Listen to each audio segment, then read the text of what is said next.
5 tahun sekali saya kadang-kadang dekat lewat jalan lihat pamflet calon presiden merakyat.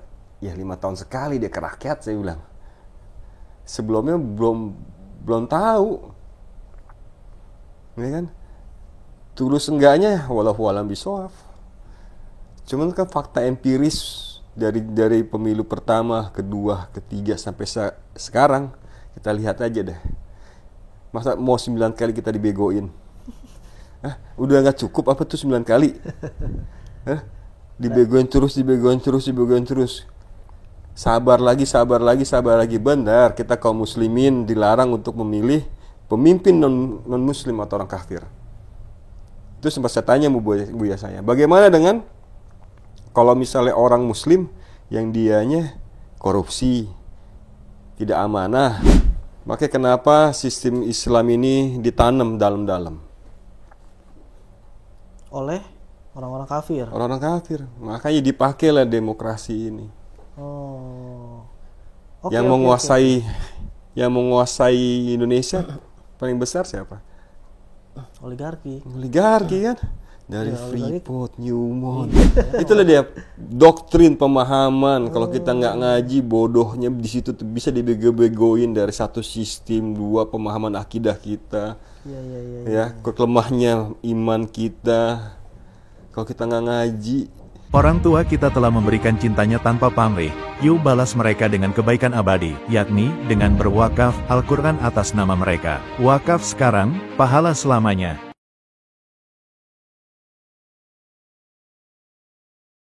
Assalamualaikum warahmatullahi wabarakatuh. Alhamdulillahirrabbilalamin. Apa kabar sahabat dimanapun Anda berada? Luar biasa, Masya Allah. 2 hari lalu kita dikejutkan dengan salah satu film dokumenter yang luar biasa mengguncang, bisa dikatakan tuh mengguncang pandangan politik semua masyarakat di Indonesia. Yang mana kalau kita lihat dari kesimpulannya sedikit bahwa film itu memang membongkar beberapa ketidaksesuaian, ya, atau mungkin bisa dikatakan banyak ketidaksesuaian prosedur pemilu yang ada di negeri kita ini. Dan memang kalau pengalaman saya dengan sutradara Dandi Laksono itu, memang saya tahu beliau sudah sejak 2015 dengan proyek keliling Indonesia, yaitu Indonesia Biru. Beliau banyak memang membuat video-video yang membongkar kebijakan-kebijakan pemerintah pusat maupun pemerintah daerah. Contohnya yang mungkin kalau misalkan bisa dilihat di channelnya, yaitu ada Indonesia Biru itu. Beliau pernah ke bongkar Semen Samin, Wadas, Kalabenoa, dan masih banyak lagi film-film yang beliau buat itu. Dan setiap bulan memang dia selalu bikin film-film seperti itu. Dan sebenarnya film ini adalah film yang memang biasa saja buat sutradara ini atau Dandi Laksono ini. Namun yang bikin mengejutkan adalah memang keluarnya itu pas gitu ya. Tahun 2019 juga sama, Seksi Killer. Jadi ini membuat guncangan terhadap pemikiran politik masyarakat di Indonesia kita.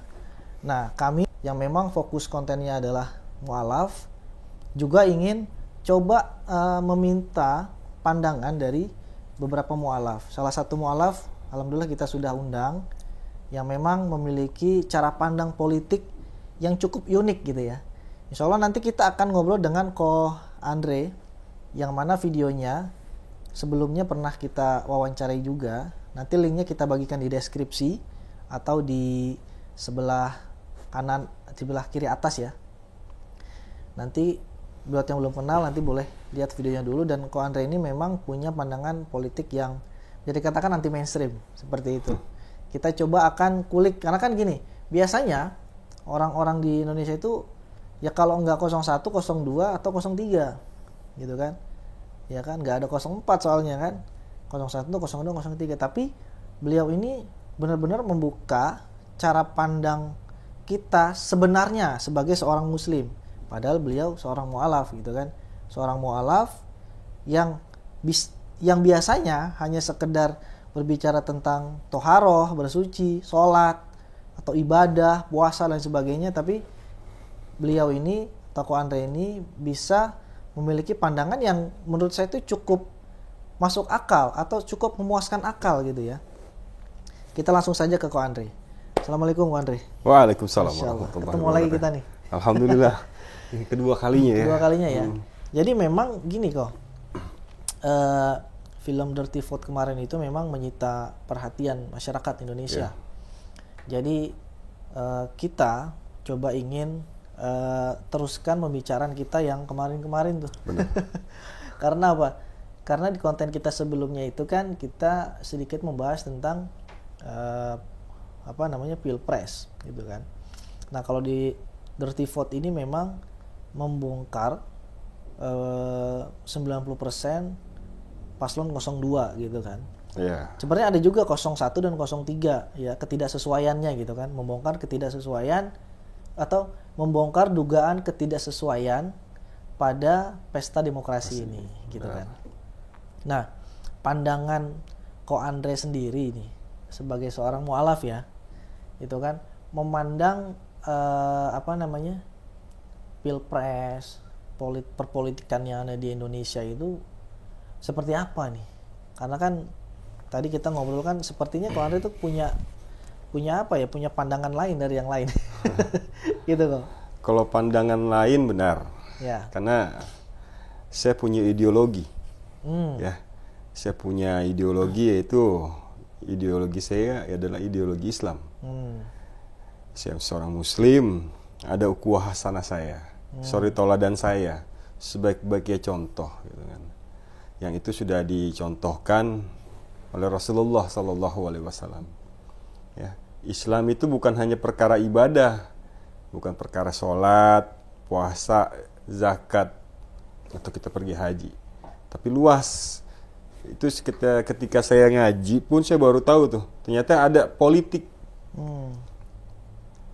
Ada ajaran politik dalam Islam ini. Karena bagaimana dulu waktu zamannya Rasulullah, waktu ketika Islam bangkit menguasai 2/3 dunia, itu saya kaget ketika saya belajar ngaji, diajarkan oleh buya saya, itu rahmatan lil alaminnya tuh di situ tuh.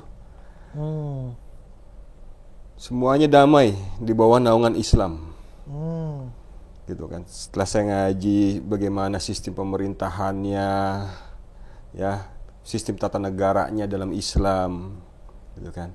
Saya mikir, ini sudah berapa kali kita pemilu? Dari zamannya Pak Soeharto sampai sekarang nih, yang terakhir ini Pak Jokowi, gitu kan. Ya begitu-gitu aja, nggak ada perubahan. Kalau saya mikir, kalau saya melihat dari sudut pandang saya berdasarkan Islam. Oh, berdasarkan Islam ya. Ya, karena Islam itu bukan egois dia. Islam tuh nggak ada egois di dalam ajaran Islam. Ya, dari rakyat untuk rakyat. Kalau Islam dari umat untuk umat. Beda nama aja. Beda penyebutannya aja. Cuman bedanya kalau waktu di Islam terlaksana, terbukti ya. Terbukti bagaimana dulu semua di naungan daulah Islam. Nggak ada yang nggak adil dalam Islam. Iya. Berarti memang pandangan Ko Andre ini terkait pemilihan presiden ini ya. Ya. Dan juga beberapa pembongkaran ketidaksesuaian atau dalam tanda kutip kecurangan. Benar. Gitu. Nah itu kan berarti kalau yang namanya kecurangan itu kan kebohongan. Benar. Gitu kan. Berarti tidak sesuai dengan Islam. Kalau dari awalnya sistemnya sudah salah, pasti akhirnya pun pasti akan salah. Udah. Gitu ya. Berarti memang di sistemnya gitu ya fokusnya. Benar. Bagaimana ketika mesin motor sudah rusak, kita paksa, ya makin rusak dia. Tapi kan bisa dibenerin motornya. Ya itu kalau kita benarkan, sistemnya harus kita ganti. Spare part yang rusak itu yang harus kita ganti. Bagian atau entitas dari sistemnya itu ya. Iya, harus kita ganti. Makanya saya mikir sudah berapa kali sih pemilu, saya bilang. Yang kaya makin kaya, ya negara mah maju karena mengikuti perkembangan zaman. Tapi yang masyarakat dari masyarakat untuk masyarakat, kerakyat untuk kerakyat, yang jadi pertanyaan itu kadang-kadang kalau saya berbicara kepada saudara-saudara kita atau yang di jalan tuh, rakyat yang mana? Saya bilang. Ya. Jadi seperti itu ya. Ya kan? Pusing makanya kalau saya sih ditanya sama tetangga saya, Andre, ini lagi heboh sih emang benar. Yang gang 101,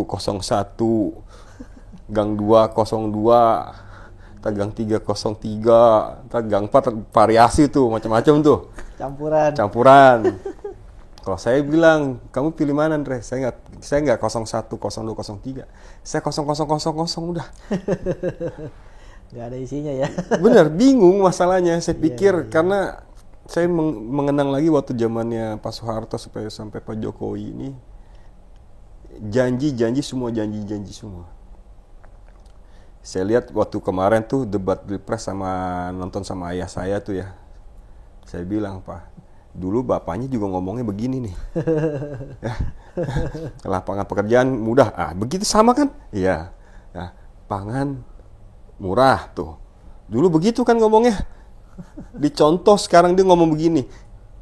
Saya bilang, dolar turun tuh, lihat tuh, dia bilang. Begitu semua dari 1, 2, 3 ya janji semua. Kita masyarakat nggak butuh janji itu. Sama kayak Allah. Kita semua di mata Allah sama. Yang membedakan apa? Takwanya kita aja kepada Allah Subhanahu wa taala. Sama. Pasal 1, 2, 3 ya janji-janji juga. Ya 5 tahun sekali. Saya kadang-kadang dekat lewat jalan, lihat pamflet calon presiden merakyat. Ya 5 tahun sekali dia ke rakyat, saya bilang. Sebelumnya belum tahu. Ya kan? Tulus enggaknya wallahu alam bisawab. Cuman kan fakta empiris dari pemilu pertama, kedua, ketiga sampai sekarang, kita lihat aja deh. Masa mau 9 kali kita dibegoin? Udah nggak cukup apa tuh 9 kali? Dibegoin terus. Sabar lagi. Benar, kita kaum muslimin dilarang untuk memilih pemimpin non muslim atau orang kafir. Itu sempat saya tanya buya saya, bagaimana dengan kalau misalnya orang muslim yang dianya korupsi, tidak amanah, udah dicari belum dengan yang lain? Jadi harus ada usaha dulu kalau di dalam Islam, kata buya saya ini. Cari dulu sampai tidak ada. Nah, dari calonnya ini kita saring lagi mana yang lebih baik. Jadi nggak main langsung kita pilih dia nih, pilih ini nih. Kita saring dulu, kita konteskan dulu, kecilkan dulu, kerucutkan dulu sampai menjadi yang lebih baik lah atau yang baik lah gitu kan. Ya kalau misalnya kecurangan itu mah udah dari pertama pemilu juga udah pasti kecurangan ya. Ya, betul. Ya, betul. Baru kemarin yang waktu 10 tahun yang lalu kok masalah, 5 tahun lalu ya. Itu saya sempat bingung loh. Kotak kardus digembokin. Itu yang saya bingung. Kenapa digembok? Saya bilang kotak kardus. Ya biar nggak hilang suara-suaranya. Yang namanya curang, jangankan kotak suara yang udah digembok. Manusia tuh hebat, saya bilang. Saking pintarnya. Pertama, Allah disebut punya anak. Pertama tuh saking hebatnya manusia, maka saya bilang. Kedua, Rasulullah Sallallahu Alaihi Wasallam dikatakan penyihir, orang gila. Itu kan, jangankan kotak suara, maka saya bilang, Allah Tuhan aja dia nggak takut. Gitu ya. Bingung makanya kalau misalnya politik sekarang sih, kalau saya bilang, makanya saya sih bukannya nggak mau dukung. Kalau saya dukung katanya kamu kalau nggak memilih itu katanya nggak nurut sama ulama. Ulama yang mana? 1 ada ulama, 2 ada ulama, 3 ada ulama. Saya coblos yang nomor 1, ulama 2, 3 ngiri. Bingung saya makanya. Ya. Makanya saya lebih baik saya nggak memberikan suara, bukan saya nggak cinta sama ulama. Iya. Ya, sama aja kalau misalnya kalau saya coblos itu akhirnya nggak benar, sama aja saya mendukung dia untuk kerusakan negara ini. Iya, iya, iya. Tapi gini, kalau misalkan antum memang nggak nyoblos, ada tuh yang ngomong gini, kalau kamu nggak nyoblos, nanti hak nyoblos kamu tuh dipakai sama paslon lain. Dipakai sama paslon lain itu, Iya, walau gitu. musawaf udah biarkan kalau saya sih. Kalau saya begitu Tapi orangnya. kalau saya memandangnya gini, kalau misalkan dia berbicara seperti itu, katakanlah dia itu dari salah satu paslon lah ya, pendukung paslon. Kamu nyoblos, pilih yang mana aja, jangan sampai suara kamu dipakai oleh salah satu paslon, dicurangi gitu. Digunakan gitu, disalahgunakan. Nah, saya mikirnya gini, kalau misalkan memang kamu ngomong begitu, terus nuduh ke paslon lain yang akan pakai, emang kemungkinan itu nggak bisa ada di paslon yang kamu dukung gitu, maksudnya gitu kan. Misalkan 01, ya kan, 01 nyuruh yang lain, ayo jangan golput, jangan nyoblos gitu kan. Terus katanya, ya nanti suara kamu dipakai loh sama 02 atau 03 misalkan gitu kan. Nah, terus saya berpikir gini, kalau misalkan 01 nyuruh begitu, bisa jadi juga kan ada kemungkinan juga tim sesnya 01 yang memang bisa pakai itu kan. Karena kan gini, balik lagi, karena kan yang namanya kecurangan itu kan pasti terjadi di memang yang tadi antum bilang itu kan, sistem yang memang udah emang yang memudahkan untuk kecurangan. Gitu ya kan, gitu. Kalau saya sih berpikirnya curang atau tidaknya ini kan suara kan dihitung langsung. Dihitung langsung. Yang nyoblos berapa nanti kan ketahuan. Yang tidak nyoblos berapa. Itu kan. Kalau kayak di gang saya ini kan saya tahu misalnya ada berapa orang yang nggak nyoblos, berarti salah satunya itu adalah saya. Jadi kalau misalnya dibilang nyoblos semua, ya itu udah pasti bohong itu, karena saya nggak nyoblos gitu. Berarti memang kemungkinan besar kecurangan. Kecurangan itu bukan ada di coblosan, nanti ketika di penghitungan suara itu langsung yang kan kalau saya PPS ini kan dia ketika selesai dia hitung, dia kirim kemana tuh? Ke masing-masing ininya kantornya. Iya kan? Ke wilayahnya masing-masing. Nah, kecurangannya pasti nanti ada di situ. Ya. Atau ada wadah-wadah untuk pemungutan suara tuh. Kotak suara. Bukan yang online-nya itu. Quick count. Quick count-nya itu mungkin kalau saya yakin di situ. Nggak mungkin kalau masalahnya baru nyoblos langsung dihitung di tempat. Cuman kan di tahun 2019 kemarin itu kan banyak video tuh yang coblosin gitu surat suara. Itu kalau itu mas saya bilang cuma buat ricuh aja itu. Ricuh aja ya. Ya kan? Itu mah orang ada kerjaan itu mah. Ya, biasa kalau habis pemilu nih, ada yang menang, ada yang kalah. Yang menang bilang dia jujur. Yang kalah pasti bilang dia curang. Iya. Makanya saya bilang sistemnya ini udah salah. Kalau sistemnya sudah salah, akhirnya pun pasti akan salah. Ngikut semua ya. Pasti. Yang ada di dalamnya itu yang berkecimpung. Ketika palanya sudah rusak, pasti akan merembet pasti ke ekor-ekor. Berarti ngomong sistem yang salah, berarti demokrasi ini yang memang. Kalau saya bilang demokrasi ini emang demokratos inilah yang salah. Sistemnya. Betul, saya setuju.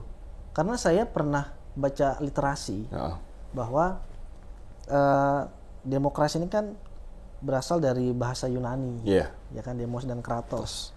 Nah, demos dan kratos ini dulu pernah dipakai sama bangsa Yunani. Benar. Cuman sama dia ditinggalkan. Ditinggalkan, dilepaskan. Kan? Dikubur. Nah, setelah dikubur, kemudian Yunani nggak pakai demokrasi lagi tuh, ya kan? Nah, kok digali lagi, dipakai dia. Berarti kalau yang ada di benak saya waktu itu ketika baca literasi itu, loh berarti Amerika, Indonesia, terus mana lagi yang pakai demokrasi? Berarti mereka itu adalah memakai sistem yang memang nggak layak pakai gitu. Benar. Gitu ya? Benar kalau saya bilang. Ada sistem yang kalau saya bilang yang lebih bagus tuh ada sebenarnya. Apa tuh? Sudah pernah menguasai 2/3 dunia. Ya, di mana di bawah sistem ini semuanya damai. Masya Allah. hukumnya damai, masyarakatnya damai, perbedaan antara agama pun di bawah naungan satu sistem ini damai semua. Muslim sama non muslim akur. Akur. Muslim dapat makanan gratis. Muslim dapat makanan gratis, dapat kesehatan gratis, non muslim juga. Semuanya sama, nggak ada perbedaannya. Ada, saya pelajarin di Islam ini. Oh gitu. Di Islam ini ada berarti. Di Islam sistem ini udah menguasai 2/3 dunia. Ada buktinya ya? Wah, kalau buktinya jangan ditanya lagi. Udah empiris. Cuman perkaranya nih mau atau tak mau pakai yang ini. Ini dia nih masalahnya ini. Ini ada yang bagus, ini ada yang tak bagus. Kalau kita sebagai manusia yang mempunyai akal, kita justru maunya yang bagus lah. Kenapa kita pakai yang nggak bagus? Berarti gini, saya tuh bertanya-tanya, kalau misalkan memang Islam itu punya sistem sendiri, bukan demokrasi ya. Iya. Sementara banyak orang Islam yang masuk ke dalam sistem demokrasi. Benar. Dengan alasan bahwa kita merubahnya tuh dari dalam. Benar. Gitu kan. Sebenarnya ini seolah, kalau menurut saya, kalau misalkan berdasarkan keterangan tadi antum itu, ini menurut saya kalau orang yang merubah dari dalam itu kayak mendorong mobil mogok tuh di atas mobil. Ya. Iya, gitu kan? Benar. Dia pengen ngedorong mobil pick up, tapi bukan dari luar, tapi dari dalam. Dari dalam. Gitu kan nggak jalan-jalan gitu kan, nggak ada keberhasilannya. Dan kalau bicara tentang empiris, Ya. Pemilu waktu di Mesir itu ya. Benar. Kan yang menang itu kan memang kan kelompok Islam. Benar. Iya kan? Tetapi malah digulingkan oleh militer Mesir waktu itu kan. Benar. Katanya dia memang merubah dari dalam. Benar. Gitu kan? Nah, jadi pertanyaan saya itu adalah, kalau misalkan kita sebagian orang Muslim punya sistem sendiri, lalu demokrasi ini buatan orang-orang kafir atau siapa nih? Itu orang kafir. Orang kafir. Itu pekerjaannya orang-orang kafir. Gimana tuh, antum tahu ininya? Karena ketika sistem yang baik ini digunakan, habis mereka. Habisnya gimana maksudnya? Mati atau gimana? Dibantai atau apa? Habisnya bisa miskin mereka. Oh. Jadi semangat mereka untuk menciptakan kembali demokrasi ini apa tuh? Orang-orang kafir ya? Itu orang-orang kafir, itu dahsyat, itu modalnya nggak sedikit itu mereka. Ya. Ketika misalnya, makanya di kita tuh di Indonesia ini bukan negara muslim, saya bilang. Mayoritas muslim iya. Karena kalau negara muslim, syariat Islam pasti ditegakkan di sini. Oh iya, berarti negeri dong. Nah itu satu. Kedua, bagaimana tentang hukum-hukum Islam? Nggak ada tuh yang namanya korupsi. Ya. Kalau di Islam korupsi? Wah, kisos. Potong tangan. Potong tangan. Ya, nggak sholat, mati hukumnya. Selingkuh, rajam. Nggak ada tuh yang namanya maksiat ya. Pencurian. Maksiat. Minuman keras, mengambil yang bukan haknya. Zolim, nggak boleh. Makanya kenapa sistem Islam ini ditanam dalam-dalam oleh orang-orang kafir. Orang-orang kafir. Makanya dipakailah demokrasi ini. Yang menguasai Indonesia paling besar siapa? Oligarki kan? Dari Freeport, Newmont. Iya, kebanyakan orang kafir ya. Orang kafir semua itu. Freeport tuh masih satu gunung. Itu masih ada lagi satu gunung lagi tuh yang isinya emasnya tuh. Wah. Makanya orang-orang kafir tuh sengaja mengeluarkan anggaran besar untuk memendam pemahaman umat Islam sekarang. Iya. Ya, sekarang gini, contohnya. Paling simpel gini deh, perkataan lelucon ya. Gaji saya, misal saya jadi salah satu pejabat lah. Saya bilang gaji saya selama 10 tahun buat rakyat. Ya, tapi uang rakyat buat saya. Iya. Gaji saya berapa sih? Iya. Jadi menteri berapa duit? Ya kan, oke lah, paling top 50 juta. Presiden aja kalau nggak salah sekarang sekitar 20 sampai 50 lah. Nah, oke lah misalnya presiden kita katakan gitu. Dia cuma buang 10 tahun. Tapi uang rakyat, hasil bumi rakyat, Masya Allah. itu kalau buat dia, aduh, nggak ada apa-apanya. Cuma buang ikan kecil dapat ikan besar. Oh, iya. Berarti kita titik fokusnya juga itu pada kesadaran masyarakat ya, Harus. tentang apa? Tentang agamanya. Akidahnya, Iya. pemahamannya. Padahal sudah ada panutannya, sudah ada sebaik-baik contoh. Bingung, saya terkadang juga bingung di mana konsletnya di umat Islam sekarang. Sudah diberikan sekali, 2 kali, 3 kali, 4 kali pemilihan umum, begitu-gitu aja makin hancur aja. Utang makin Utang nambah. makin bertambah. Kalau Riba dibilang lagi. negara mana yang tidak berhutang, iya bener. Kalau berhutang untuk rakyat, bangun negara oke.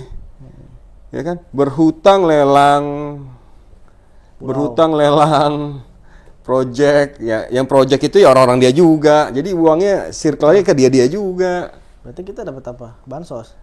Jadi bansos, kayak tadi saya bilang, saya kasih gaji saya untuk rakyat nih. Nah, uang rakyat untuk saya. Dibuang kecil, dapat besar. Iya. Jadi saya jadi berpikir gini nih, kok.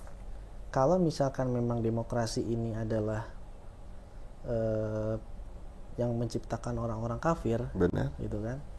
Nah, semangat mereka itu kan berarti kan demokrasi itu kan lekat sekali dengan dunia ya. Dunia. Ya, bisa dikatakan demokrasi ini pecintanya istilahnya adalah orang-orang kapitalis. Kapitalis. Iya kan? Yang mana memang dia hidup itu untuk uang, Benar. uang dan uang gitu kan. Benar. Kita sebagai umat muslim yang memang kita itu seharusnya hidup sesuai dengan sistem Islam. Benar. Kita hidup di dalam sistem demokrasi yang kapitalis seperti ini. Sehingga mau tidak mau ya, untuk sekedar sholat aja di musolah, katakanlah di musolah pom bensin gitu. Yeah. Kalau wudhu memang jarang sekali ada yang membayar gitu kan. Tapi kalau sebelum wudhu kan biasanya banyak orang yang pengen buang hajat dulu air kencing. Kita harus bayar 2.000, 3.000 gitu kan. Menurut saya memang kita tuh umat muslim itu sebenarnya nggak nyaman tinggal di sistem ini gitu ya. Sebenarnya mereka juga nggak nyaman. Kalau saya yakin mereka punya hati. Mereka tuh siapa itu? Saya yakin pejabat-pejabat tinggi itu juga saya yakin. Tapi kan mereka happy dapat kekayaan, harta gitu kan. Tapi lihat hukum timbal balik dari Allah. Kita nggak pernah tahu kesehatan mereka. Ya. Jantung gitu ya. Kalau kita ngaji nih, kita tahu antara Allah ridho dengan Allah yang tidak ridho.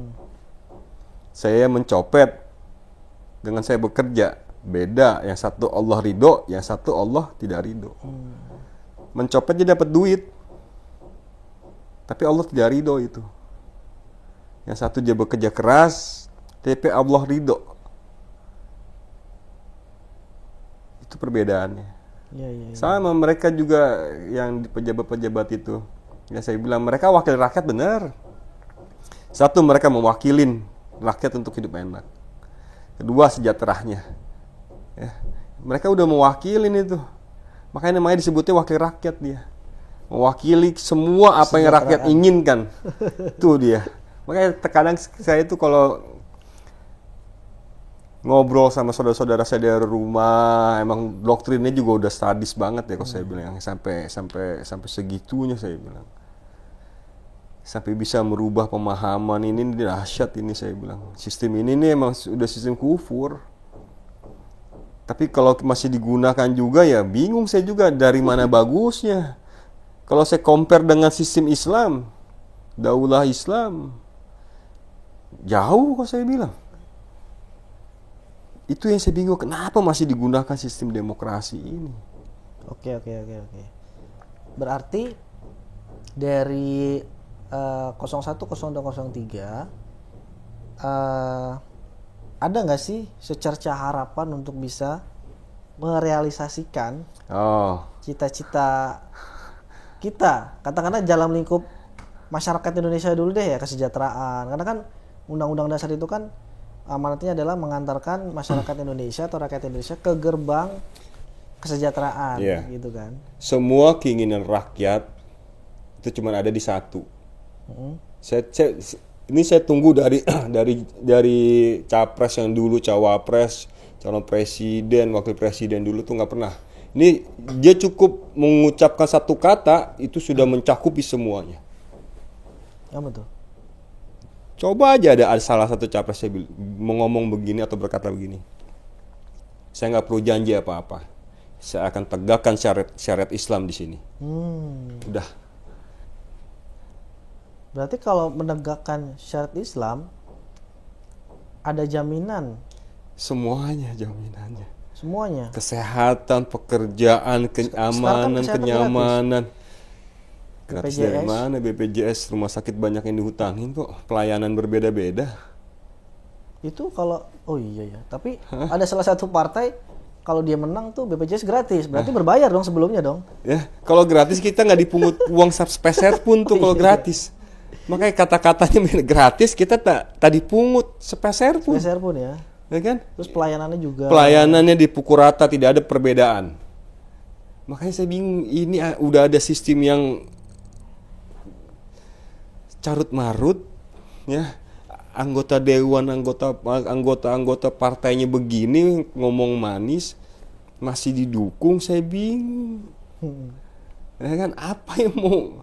Kalau dalam Islam tak ada begitu. Ya.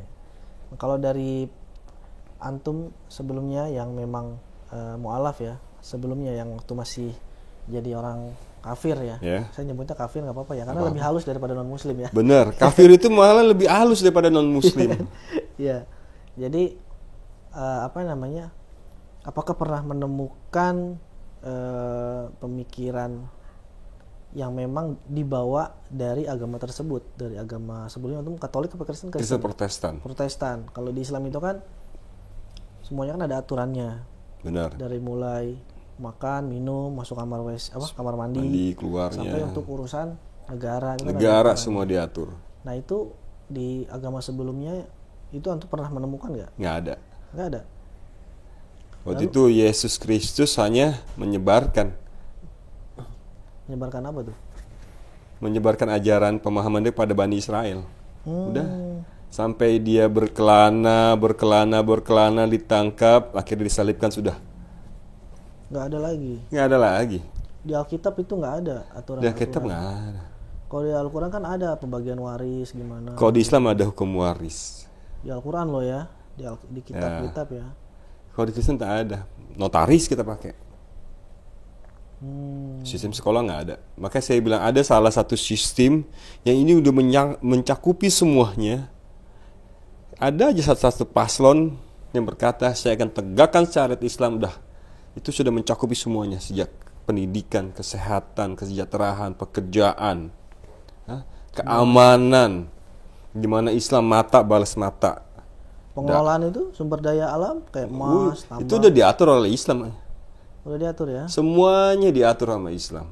Apakah kalau dikelola sama Islam, pertambangan seperti di Freeport, batu bara semuanya itu, apakah hasilnya akan dibagi rata untuk si pengusaha tersebut? Oh tidak, untuk umat. Berarti semuanya untuk umat itu? Semuanya untuk umat. Loh berarti benar dong kata Profesor Mahfud MD. Kalau semua tambang di Indonesia dikelola dengan baik oleh negara, oleh negara, setiap orang dapat 20 juta per bulan. 20 juta per bulan. Itu benar.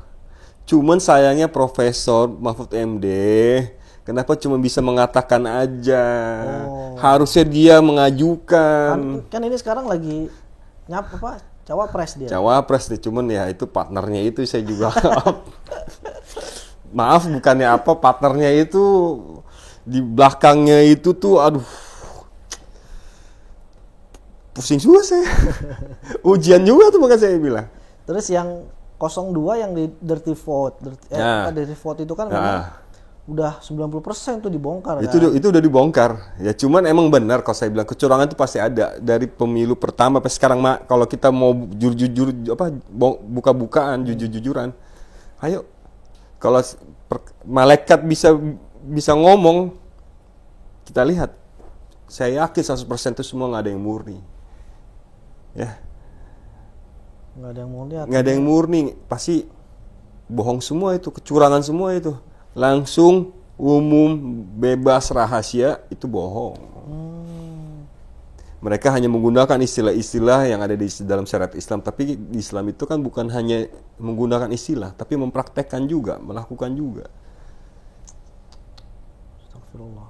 Terus kalau yang katakan gini, antum masuk Islam tahun berapa lupa saya? 2019. 2019. Itu kan waktu masih pemilu tuh. Ya. Pemilu. Itu antum setelah pemilu atau sebelum? Sudah. Sudah pemilu ya? Sudah pemilu. Nah, berarti antum sempat ini dong, ada yang namanya polarisasi antara 01 dan 02 waktu itu ya, 2019. Ya. 01 kan kalau nggak salah Jokowi dan siapa sekarang nih, Ma'ruf Amin. Ma'ruf Amin. 02 kan Prabowo Prabowo dan sama siapa? Sandi ya? Prabowo Sandi. Prabowo Sandi, ya. kan. Nah, waktu itu kan kayak seolah itu dipolarisasi, kalau Islam, Muslim dukungnya 02. Karena 02 itu kan waktu itu dia itu kan ke Ustadz Adi Hidayat, Iya. Abdul Somad, Arifin Ilham. Sementara yang 01 juga sama, tapi nggak ke Ustadz Adi Hidayat atau siapa, tapi ke ulama-ulama yang lain. Karena waktu itu antum kan masih sebagai non Muslim. Nah, memandang seperti itu gimana tuh? Seolah-olah yang Muslim tuh harus pilih 02, non Muslim harus pilih 01. Apakah memang seperti itu kenyataannya? Nggak juga. Nggak juga. Nggak juga. Yang saya lihat bukan dari ulamanya, mau dia kemanapun, itu bukan mencontohkan ya. Karena Allah Subhanahu Wa Taala itu nggak lihat dari rupa kita, yang lihat dari hati kita. Nggak lihat dari nggak melihat dari apa yang kita pakai. Sama, jangan mau tertipu dengan ulama. Serius, kalau ulama udah ngacung saya ini, udah ampun deh. Ada suratnya di surat Al-Maidah. Wa fasikun, apa suratnya itu yang di Al-Maidah? Artinya apa? Tentang kita, kalau kita menggunakan hukum selain hukum Allah.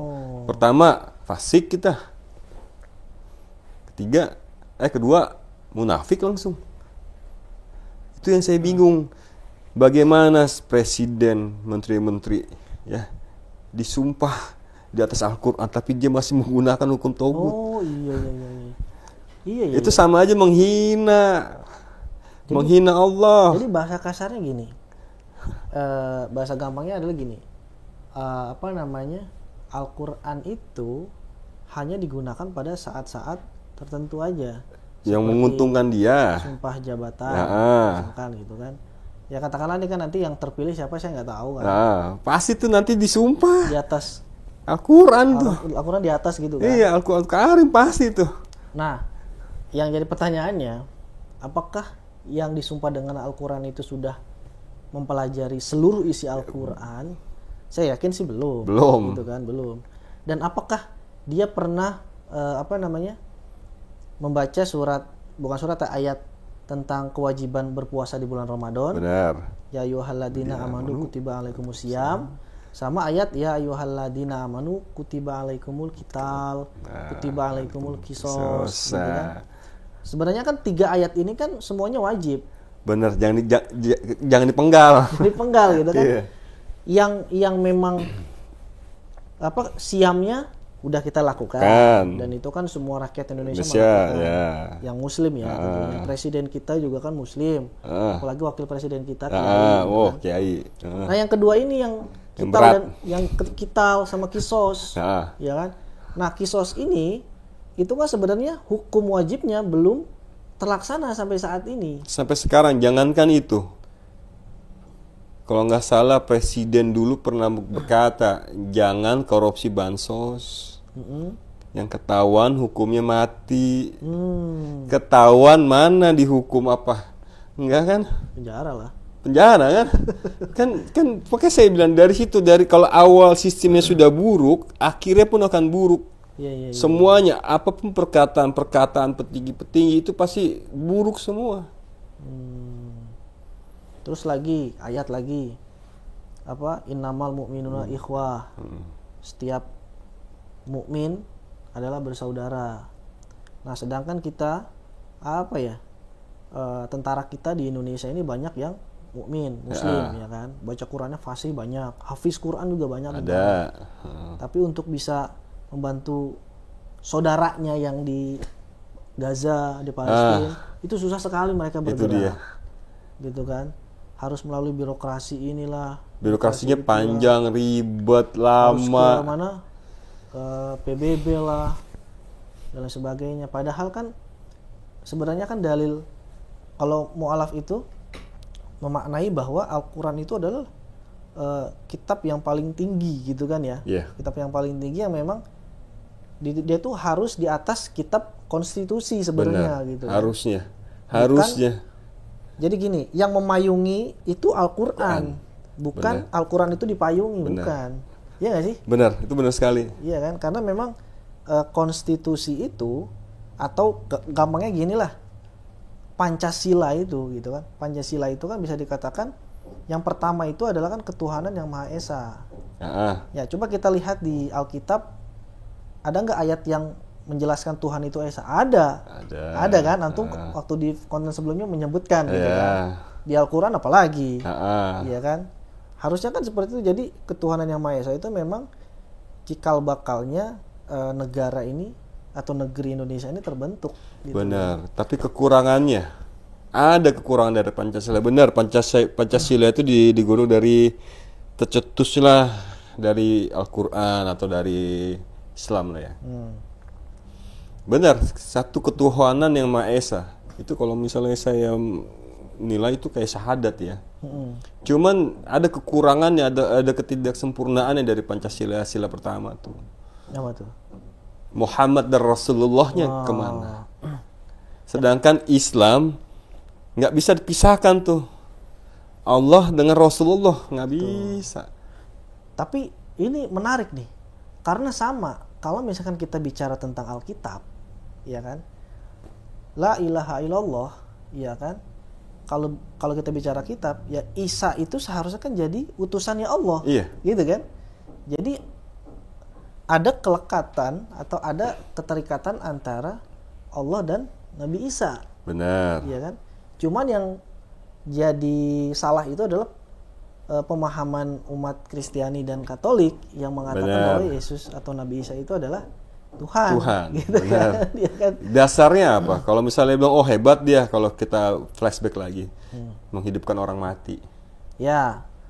Di Islam juga kan mujizatnya kan benar menghidupkan orang mati Nabi Isa kan? Benar. Iya.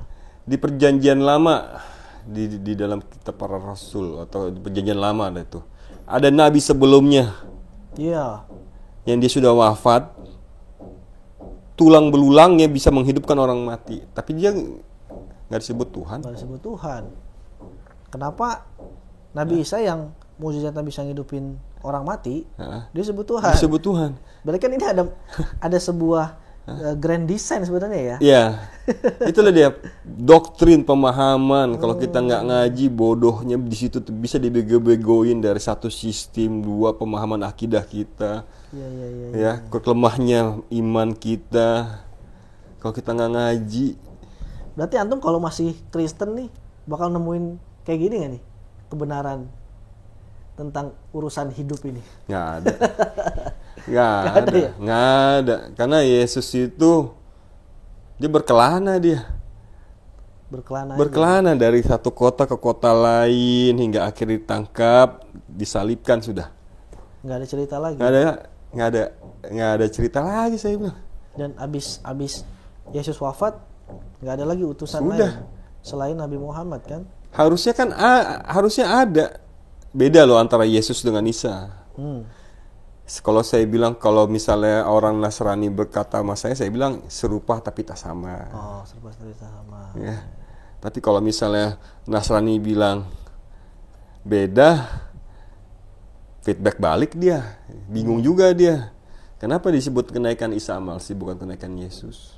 Iya ya. Segituin Tapi tuh. kata presiden kan mau dirubah. Nah, terus kedua, kalau dibilang sama, berarti imanmu sudah rontok.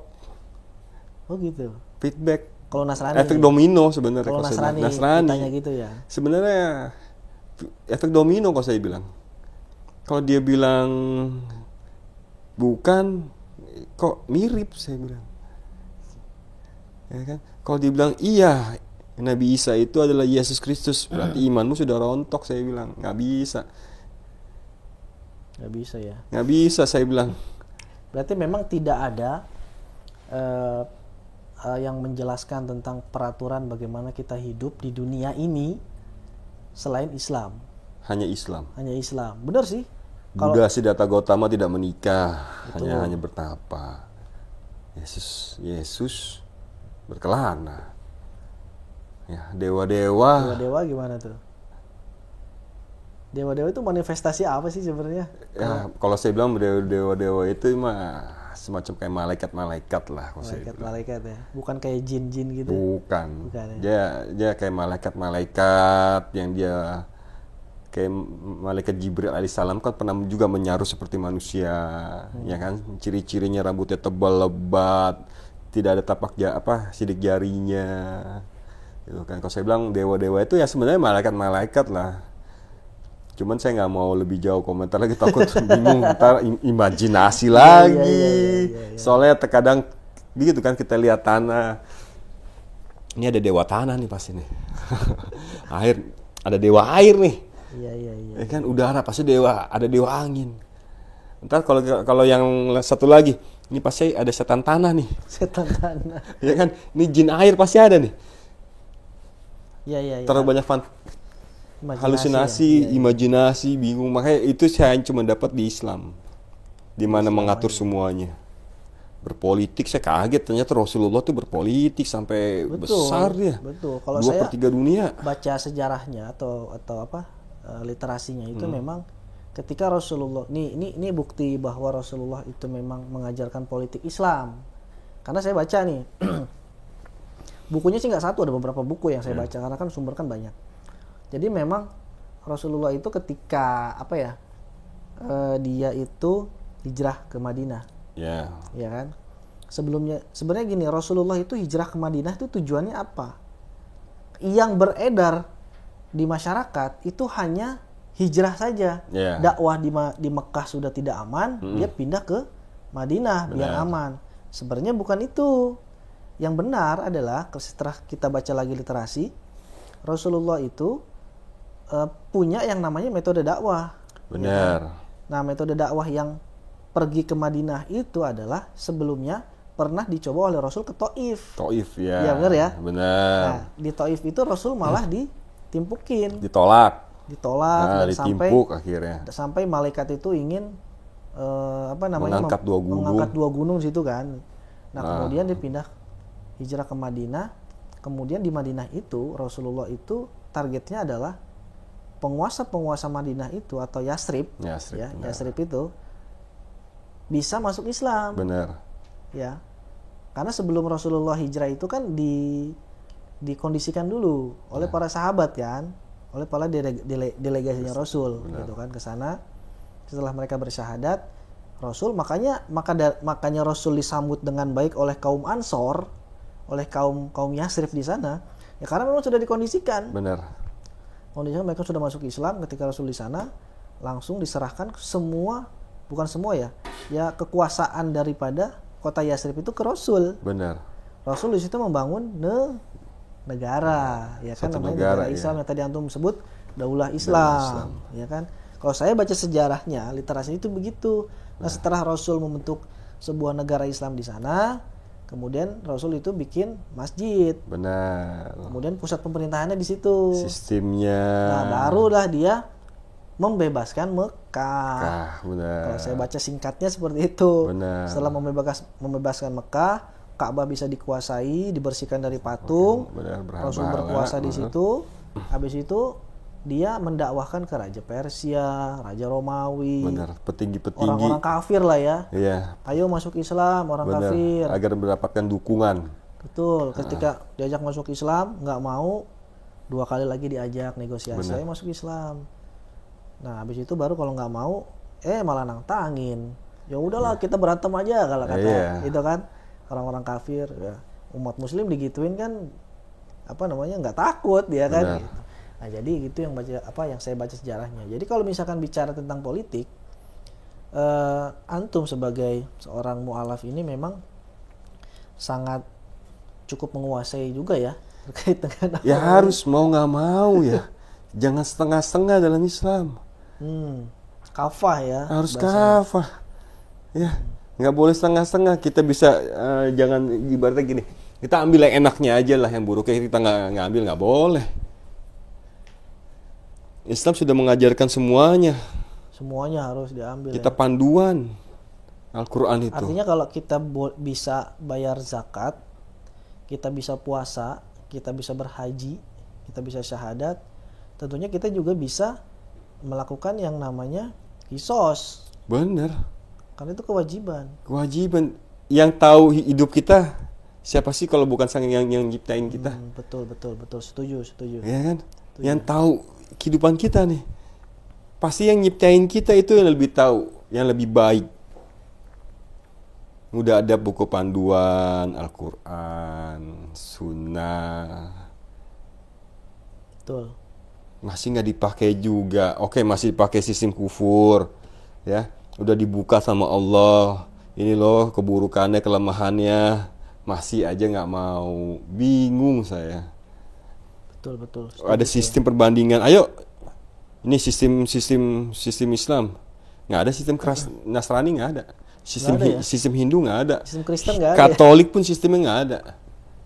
Jadi Katolik Kristen itu ngikut siapa itu sistemnya? Kan nggak punya. Ini asumsi mereka kali, asumsi petinggi mereka kali. Petinggi-petinggi gereja. Asumsinya mungkin. Kalau saya nebak begitu, saya dasarnya nggak ada. Rujukannya apa? Nggak ada. Alkitab pun nggak ada. Yang barangkali ada ngutip tentang atur warisan. Nggak ada. Nggak ada ya? Sedikit pun nggak ada. Nggak ada. Mentok-mentok notaris sudah. Terus kalau misalkan kayak apa? Kita aturan untuk mau masuk kamar mandi Nggak ada. di Kristen nggak ada. Bahkan junub pun saya juga baru tahu tuh ternyata. Kalau kita habis berhubungan, Harus mandi. harusnya kita mandi junub. Di Nasrani nggak ada. Biasa aja udah. Ya Allah. Nggak ada mandi junub. Masih juga bingung pertama kali mandi junub apa. Oh begini. Untuk ini kalau kamu habis melakukan ini harus begini. Mandi besar, mandi kecil. Di itu nggak ada. Nasrani nggak ada. Masya Allah. Itu yang buat saya takjub sama Islam tuh itu dia. Iya. Gitu kan, makanya dua sistem apalagi sekarang ini, aduh, kita mau memilih, kalau kita salah pilih, sama aja kita mendukung kerusakan negara ini. Betul. Nah, kalau bicara tentang dukung-mendukung dan rusak atau tidak rusak gitu. Kayaknya mungkin masyarakat Indonesia ini sudah terframing jika 01 menang, Ya. gitu kan. Semuanya itu bisa selesai tuh. Tidak ada yang namanya ketidakadilan, tidak ada yang namanya kecurangan, kesejahteraan bisa dicapai. Karena kan track record 01 itu selama menjadi DKI 1, ya kan, itu kan banyak tuh yang kayak terbangun, misalkan kayak JIS, terus Jack Linko dan sebagainya gitu kan. Itu kan sebuah keberhasilan sebenarnya gitu kan. Nah, apakah memang ada harapan di 01 gitu? Kalau 01, kalau saya melihat nih gini, saya tidak melihat dari itunya. Saya lihat dari sistem demokrasi ini punya imun. Siapapun dia yang masuk ke sistem ini, mau nggak mau dia harus mengikuti aturan sistem ini. Mau siapapun. Berarti kalau misalkan sekalipun dia punya gagasan dan idealis, ya kan, dan gagasan itu menguntungkan rakyat umpamanya, gitu kan. Berarti kalau misalkan yang dibalik demokrasi ini, para oligarki ini, itu tidak mendapatkan untung, berarti bisa tidak direalisasikan dong? Bisa, sudah ada buktinya. Sudah ada buktinya ya. Saddam Hussein Ini digulingkan tuh Saddam Hussein tuh. Yang kemarin yang di Mesir juga ya. Yang di Mesir tuh ya. Lihat pemimpin digulingkan. Iya. Tuh, makanya susah. Harus dibenarkan oleh sistemnya ini, harus dirubah. Diganti ya. Harus diganti. Ganti mobilnya. Harus mau nggak mau, emang kalau udah rusak, masa sih kita mau pakai barang yang rusak? Lucu kan? Ada loh sistem lebih baik daripada demokrasi ini. Sistem Islam ya. Udah terbukti, sudah pernah berdiri tegak berapa abad? 14 abad kali ya. 14 abad, ya kan? 14 abad udah tegak tuh, damai sentosa, nggak ada yang terzolimin. Betul sih, saya setuju sekali. Ketika membaca atau melihat film-film yang memang itu bentuknya sejarah, gitu ya. Golden Age, ya, masa-masa keemasan. Bahkan yang menemukan algoritma pun dari kaum muslim. Nah, sekarang dipakai oleh Facebook, YouTube untuk bikin program. Benar. Bikin apa lagi namanya? Kamera. Terus kemudian macam-macam. Abbas bin Firnas yang bikin gimana caranya manusia bisa terbang. Benar. Gitu kan, dipakai oleh Boeing, oleh apalagi Airbus gitu kan. Dan itu adalah menunjukkan bukti, saya setuju. Menunjukkan bukti bahwa memang ketika sistem Islam itu ditegakkan, gitu kan, semua kasarnya gini, kalau 02 dan 02 kalau nggak salah, itu kan makan siang gratis, susu, telur, ya memang untuk memperbaiki gizi kan usahanya begitu. Tetapi kalau di dalam sistem Islam, mereka tuh nggak perlu mikirin yang namanya besok makan nggak ya? Ya, benar. Gitu kan? Nggak perlu khawatir. Nggak perlu mengkhawatirkan dia. Karena kalau saya baca sejarahnya itu, besok tuh pasti makan. Benar. Bahkan sampai beberapa tahun waktu zaman Daulah Islam itu, banyak di negara Islam pada waktu itu yang tidak mau menerima zakat. Ya. Karena memang semua sudah tercukupi. Sudah gitu. tercukupi. Nah sekarang banyak yang ngajuin zakat. Contoh di BWA ini banyak yang ngajuin zakat gitu kan. Terus kemudian banyak juga yang ngajuin bantuan. Banyak juga yang orang-orang yang memang ya ojol-ojol. Benar. Ya kan, bela-belain dia makan sehari sekali demi anak istrinya makan 3 kali sehari. Ini kan miris gitu. Dia sampai nunggu orderan, hujan-hujanan, panas-panasan gitu kan. Ini sebenarnya kan masalah yang memang tidak kunjung selesai dari dulu. Iya. Ya. Ya itu korban-korban makan janji tuh. Betul sih memang. Bener kan? Korban-korban makan janji. Terlalu banyak dijanjikan ini nih. Makanya saya bilang, ada aja satu paslon mengatakan, nggak usah dia banyak-banyak ngomong apa. Cukup tegakkan syariat Islam, dah beres tuh. Tapi rasanya nggak mungkin deh kalau misalkan nggak bakalan mungkin. Karena sebelum dia ngomong begitu, nggak bakalan terpilih dia. Iya, karena yang namanya apa yang diciptakan oleh Allah bertentangan pasti dengan manusia. Ya. Itu pasti itu. Betul. Ya luar biasa memang perjuangan kita sebagai umat muslim ya. Berat kalau kita pikul sendiri, tapi kalau kita pikul rame-rame bersama-sama pasti ringan. Iya. Ya kan? Berarti bisa dikatakan kalau ada yang bilang gini, coblos lah partainya aja nggak apa-apa. Kalau nggak suka sama paslonnya gitu kan. Kalau nggak suka sama caleg sama paslonnya, partainya aja nggak apa-apa gitu. Khawatir nanti yang berkuasa itu orang-orang kafir. Benar. Ya kan? Betul, tapi itu sebenarnya sihir. Ya nggak sih, mantra sihir. Magic, ya. Nah dia itu kalau misalkan dia mau belajar lagi, dia bisa lihat di sebalik 01, 02, 03 kan ada partai. Benar. Nah di sebalik partai itu, ya sekarang gini, 80% tuh menurut data itu di DPR itu isinya kan pengusaha semua. Benar. Ya pengusaha. Dan di balik itu yang menghidupkan kembali demokrasi itu adalah orang kafir. Benar. Nah berarti lu mau misalkan ngomong begitu, mau nggak mau yang mimpin muslim atau bukan, itu tetap aja dipimpin sama orang kafir. Benar. Iya nggak sih? Itu benar. Makanya susah kalau misalnya mau siapapun juga, malaikat tuh masuk ke dalam sistem ini. Nah, betul. Pasti dia jadi setan. Pasti berubah jadi iblis dia pasti. Itu omongannya Profesor Mahfud. Benar. Saya ingat banget tuh.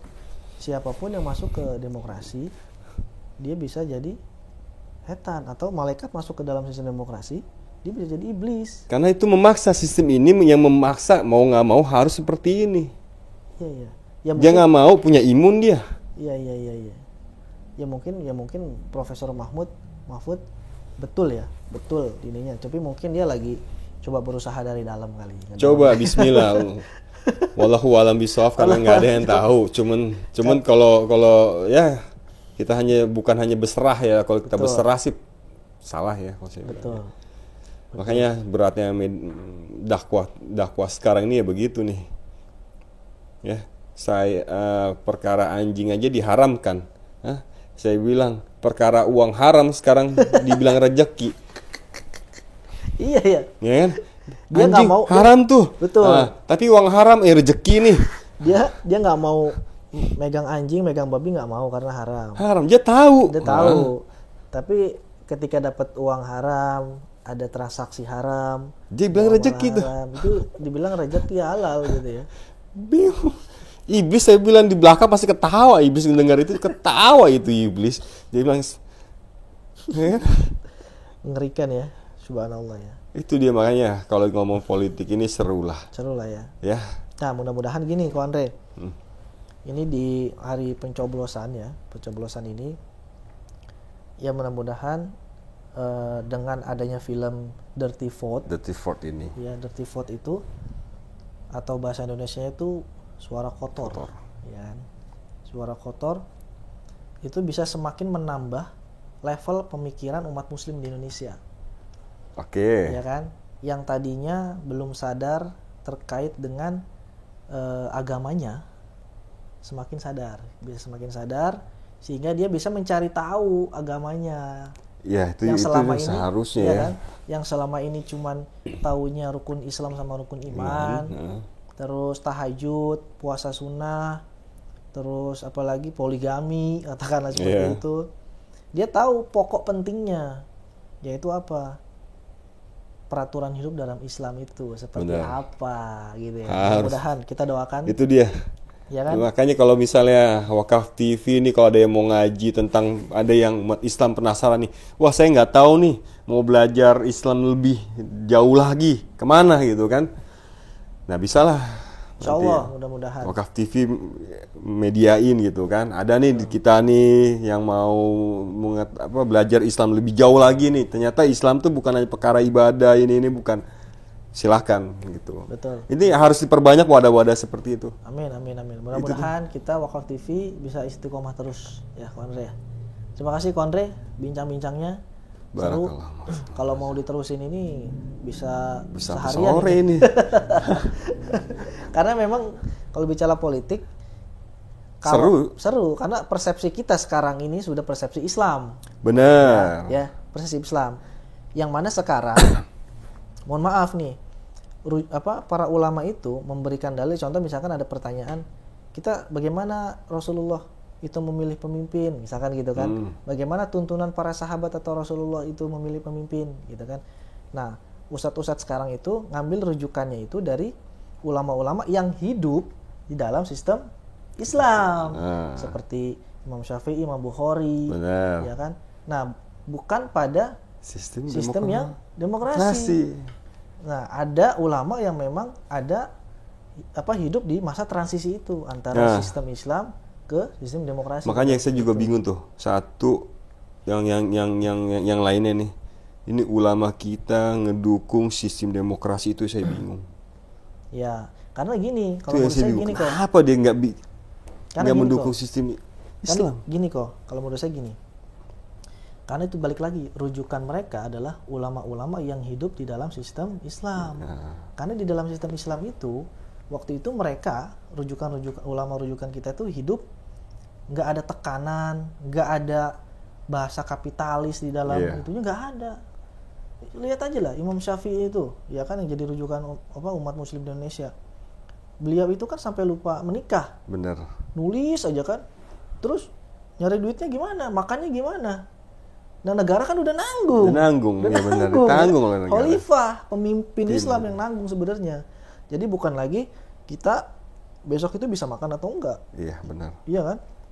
Nah, jadi sebenarnya itu. Jadi mungkin ustadz-ustadz sekarang yang memang masih memilih 01, 02, 03 yang mungkin belum sampai ketemu sama buku atau kitab yang ditulis oleh ulama-ulama yang pada masa transisi itu, kehancuran khilafah Benar. atau kehancuran daulah Islam pada waktu itu. Terima kasih Ko Andre. Barakallahu fikum. Mudah-mudahan istiqomah nih, luar biasa nih. Insya Allah. Saya baru ketemu nih mu'alaf kayak gini nih, pemikiran itu kayaknya tuh cemerlang gitu. Kalau bahasa Arabnya mustanir. Mustanir. Ya, itu salah satu nama muslim saya. Oh gitu. Waktu itu Habib Khalil Jakarta Timur yang kasih nama. Apa Nama Islam namanya? saya Muhammad Fikrul Mustanir. Wih, masya Allah. Itu berat, makanya saya bilang Berarti Muhammad Fikrul yang memiliki pemikiran cemerlang. cemerlang, masya Allah. Muhammad Fikrul Mustanir, panggilnya Fikri. Masya Allah, luar biasa. Terima kasih Ko Andre. Mudah-mudahan sehat istiqomah ya. Sahabat wakaf, luar biasa tadi bincangnya dengan seorang mu'alaf yang memiliki pemikiran berbeda dari saudara kita yang lainnya. Namun ini cukup menarik karena saya bicara yang tadi saya katakan itu memang sebagai edukasi, atau perbincangan kita ini sebagai edukasi, bukan untuk menjatuhkan siapapun, agama manapun, entitas manapun.